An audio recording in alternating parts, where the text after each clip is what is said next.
Final Fantasy VII Rebirth is an incredible return to form and is the Final Fantasy I've wanted for years. It feels like an old school Final Fantasy, one that Squaresoft would have made back on the SNES or PlayStation. You know, back when everything they released was gold. And really, not since then have I become so completely immersed with the world. I loved exploring every region from top to bottom. I listened to all the NPC dialogue. I wanted to live in this world as long as I could, and after 200 hours, I think I can safely say this is one of my favorite Final Fantasies.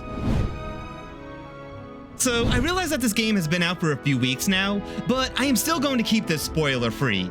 I just think this game has so many amazing reveals and moments that should really be experienced on a first playthrough. So all the footage will be from the opening hours and the early boss fights. I'll also show off some of the minigames that have already been revealed. Also, if my playtime seems a bit extreme, I was really taking my time with this, and I was going for the Platinum Trophy, which means 100%ing every region, getting the high score on all the minigames, and beating the game again on hard mode. If you just want the story, you can skip all that, and it's actually pretty fast.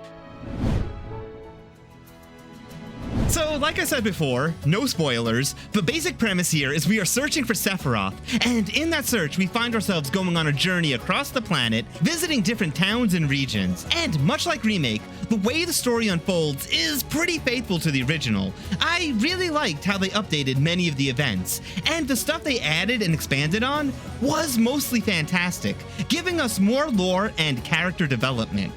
And the way the characters interact and how they play off of each other is one of the strongest elements. Watching their friendships grow and blossom is done so well. I also loved all of the one-on-one conversations. You really get to know and love these characters. I mean, they even managed to take Cait Sith, a character that had barely any personality in the original, and they made him so lovable and endearing. Another thing that stuck out to me is how funny this game is. It isn't all dark and brooding, and the writers weren't afraid to get downright goofy with it. And I loved that. Final Fantasy games in the past were always like that, and that was especially true of Final Fantasy VII. But when they needed a scene to be somber or to let a scene breathe, they nailed that too. There were some scenes where a character doesn't say a word at all, and all the emotion is in the face. And when they wanted you to cry, well, they knew just how to twist the knife. The only real complaint I have comes from the last hour or so of the game, which, much like Remake, that's where all the big changes happen. But a deeper discussion on that would need to be another video. Way too many spoilers. Overall, I really enjoyed what they did with the story and characters. I thought almost everything they added was great, and while I had some issues with the ending, it in no way ruined the overall experience. Okay, so next up, let's take a look at the combat. So the combat in Rebirth is so good that it made Remake's combat feel like it was a beta test. And that really is saying something because Remake's combat was amazing. The biggest improvement by far was to the aerial combat, which was the weakest part in Remake. Anytime you saw a flying enemy and didn't have Barret in your party, you just kind of wanted to cry. But in Rebirth, they made the aerial combat just as good as the grounded. You can now dodge and parry while in the air and use a variety of ATB abilities. It feels really good and satisfying, and if you don't get hit, you can stay in the air as long as you want. Something I found really fun to do is getting into the air, smacking an enemy down to the ground, and then using Braver to send Cloud flying down after them. It's just so much fun to do, and Braver actually does more damage when used from the air, which I thought was a really cool touch. But my favorite addition by far is the synergy abilities. I've always loved team-up attacks, ever since I first played Chrono Trigger. It's such a fun way to show the characters are learning to fight together. And in Rebirth, the synergy attacks look awesome and make the combat more cinematic. So another improvement is with the variety. You now have 7 characters you can swap between, and they all offer unique gameplay. What would the combat be without great boss encounters? I think the developers did an amazing job taking the bosses we know and love from the original and turning them into these epic set-piece encounters. There's also a lot of new boss encounters to keep you on your toes, and I thought they were also really good. The bosses are also pretty challenging. I died multiple times going through the story, and even when I didn't die, I never felt like the victory came easy.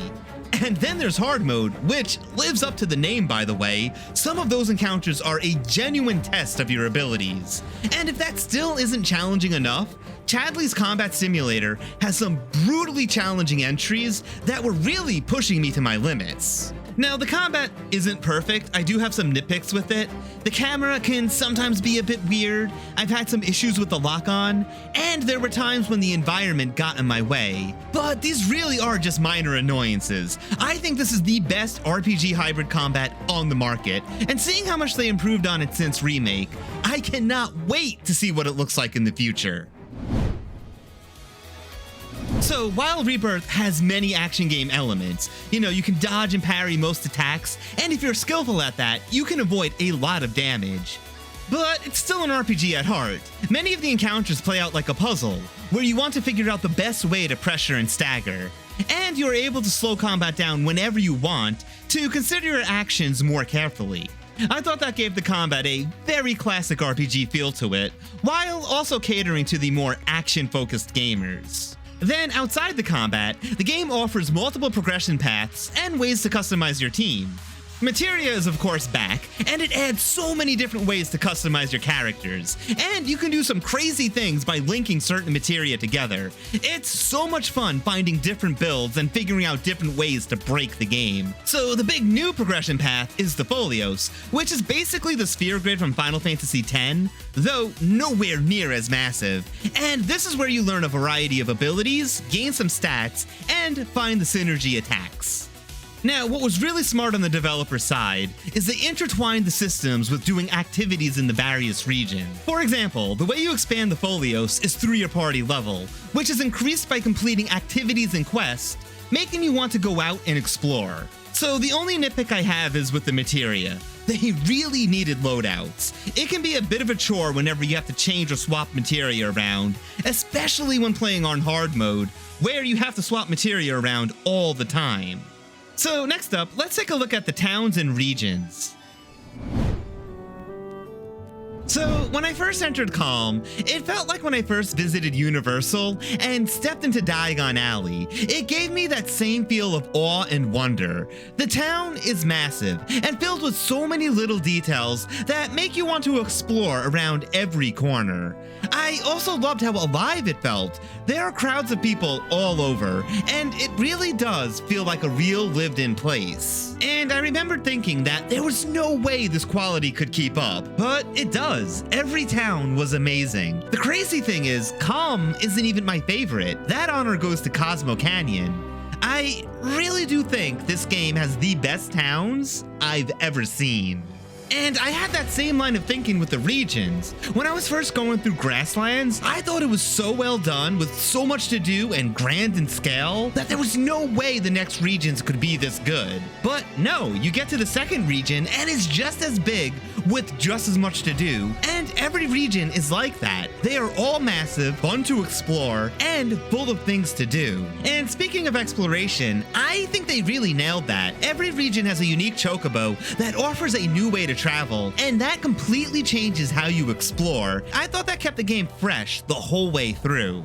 So, of course, being an open-worldish game, there is a ton of stuff to do in every region, but what surprised me the most is that almost all of it is really good. In Rebirth, you are always unlocking something new, from minigames to lore to powerful materia. Of course, there are also quests, which, yet again, for the most part, were really well done. There were only two that stood out to me as being a little bit frustrating, but even those paid off in the end. And finally, Chadley is back and needs our help gathering intel about the world, and this is another system that feeds into exploration and completing activities. This is how you unlock the most powerful materia and the new combat simulations. Now, I do have two minor nitpicks here. The first is really minor, but I wish you could change the time of day. I love the atmosphere at night. Calm in the evening is really pretty, and the sky full of stars is breathtaking. The other nitpick I have is with the life springs, because they are all the exact same minigame, right down to the button prompts and timing. You know, a complaint with many open world games is you do the same thing over and over, and this was literally doing the exact same thing over and over. The amount of minigames is staggering, and some of them are so well done that they could have easily been a full release game all on their own. And a big example of that is Queen's Blood, which is a combination of Witcher 3's Gwent and Final Fantasy VIII's Triple Triad, and it's amazing. It has a very simple to understand concept, but there are also layers of complexity, and I thought the game does a really good job at teaching you how to play. There's a variety of decks you can make, such as board control, destruction, replacement, buffing and debuffing, and by the end, I was making decks and plays that made me feel so smart. I would love to see this one released as a multiplayer game. It really is that good. Another example is the Chocobo racing, which plays kind of like a kart racer now. There's 19 different tracks to race on, there's a drift mechanic, and if you drift long enough, you get a speed up, kind of like in Mario Kart. And you can outfit your Chocobos with different gear that affects their racing stats. They really put a lot into this, and I thought it was a ton of fun. Now, obviously not all the minigames are on that level. Some of them are short and sweet, while others I found to be a little annoying. But with the sheer volume and variety of minigames, it's pretty amazing that only a few didn't land with me. Next up, let's take a look at the music. So without hyperbole, this is one of the best soundtracks I've heard in a while. The sheer volume and variety of songs is kind of out of this world. There are over 400 tracks and they are all bangers. Not since Final Fantasy XIV have I been this impressed by a soundtrack. And with so many songs spanning so many different genres, that means there was always music for every moment. Something that blew me away was when I was out doing a quest and then out of nowhere, a brand new catchy song started to play. And it was only used for that one quest. And of course, it also had a battle variation. That's not even mentioning all the amazing boss music that varies from bombastic to jazzy to operatic. And if the boss has multiple phases, the music seamlessly transitions with the phases, getting more intense as the boss battle gets more intense. Every region has their own tracks with battle variations, every character has multiple themes that play. The music in this game is a masterpiece. I think the only competition it might have for me is the upcoming Final Fantasy XIV expansion, Dawn Trail. It's been a long time since a Final Fantasy game made me feel this way. There used to be a time when Final Fantasy games came out and it was a big deal. They were often considered to be amongst the best games of a console generation, and that's how I'm feeling about Rebirth right now. It's easily one of my favorite games on the PS5. It's not perfect, there are things you could nitpick, but you know, my favorite games aren't my favorites because they are perfect. I love them despite their flaws.